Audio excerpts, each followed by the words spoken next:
Energiya tejamkorlik bu energiyadan oqilona foydalanish demakdir. Tabiiy zaxiralarni asrash va tejash kurrai zaminda yashayotgan har bir insonning burchidir. Tabiiy zaxiralarni tejashga sarflanayotgan kuch hamda unga ketgan vaqt umumiy muhit ichra ko'zga tashlanmay qoladi deb o'ylash noto'g'ri. Uydagi elektr zaxiralarini tejash borasida sezilarli darajada oilaning birgina a'zosi ham o'z hissasini qo'shishi mumkin.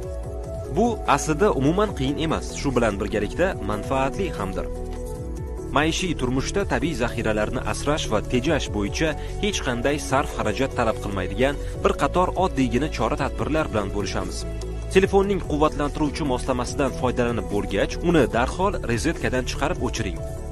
Elektr choynakda faqat o'zingiz uchun zarur bo'lgan miqdordagi suvni qaynating.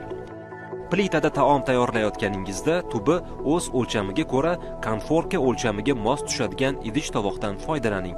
Kompyuteringizda kutib turish funksiyasini faollashtiring. Konditsionerni ishga tushirganingizda deraza oynalarini yopib qo'ying.